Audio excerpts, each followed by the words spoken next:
नमस्कार दोस्तों, आज हम इस वीडियो में पुरुषोत्तम मास की प्रदोष व्रत की सुंदर कथा सुनाने जा रहे हैं। एक गांव में एक निर्धन विधवा ब्राह्मणी रहती थी और उसके साथ उसका एक पुत्र भी रहता था।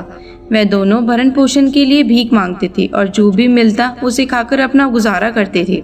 ब्राह्मणी कई सालों से प्रदोष व्रत का पालन कर रही थी।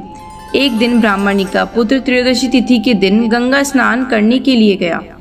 स्नान कर कर जब वह घर की ओर आ रहा था तो रास्ते में उसे लुटेरे मिल गए और उन्होंने उसका सारा सामान छीन लिया और वहां से फरार हो गए। वहां राजा के सैनिक भी पहुंच गए और उन्होंने ब्राह्मणी के पुत्र को लुटेरों में से एक लुटेरा समझकर उसे राजा के सामने ले गए। राजा ने भी लुटेरा समझकर और उसकी दलील सुने बिना ही उसे कारागार में डाल दिया। रात्रि में राजा के स्वप्न में भगवान शिव आए और उन्होंने ब्राह्मण युवक को मुक्त करने का आदेश दिया। राजा नींद में से उठकर सीधा कारागार में पहुंचा और उसे मुक्त करने का आदेश दिया। राजा युवक को लेकर महल लौटे और राजा ने उसका बहुत सम्मान किया।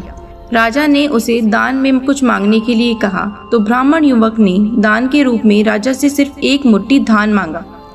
राजा उसकी बात सुनकर बहुत हैरान हो गए। राजा ने युवक से प्रश्न किया कि एक मुट्ठी धान से तुम्हारा क्या होगा? तुम और कुछ भी मांग सकते हो, ऐसा अवसर किसी को बार बार नहीं मिलता। युवक ने राजा को विनम्रता से उत्तर दिया और कहा, हे राजन, इस समय ये धान मेरे लिए संसार में सबसे अनमोल धन है। यह धान मैं अपनी माँ को जाकर दूंगा और वह इसकी खीर बनाकर भगवान को भोग लगाएगी। फिर हम इसे ग्रहण कर अपनी भूख शांत करेंगे। राजा युवक की बात सुनकर बहुत प्रसन्न हुआ। फिर उसने सैनिकों को बुलाकर उससे कहा कि ब्राह्मणी को आदर के साथ दरबार में लाया जाए। सैनिक ब्राह्मणी को लेकर दरबार में पहुंचे और राजा ने ब्राह्मणी को सारी बात बताई। ब्राह्मणी के पुत्र की प्रशंसा करते हुए राजा ने उसे अपना सलाहकार नियुक्त कर लिया। इस प्रकार निर्धन ब्राह्मणी और उसके पुत्र का पूरा जीवन बदल गया। दोस्तों, यह थी प्रदोष व्रत की ऐसी कथा।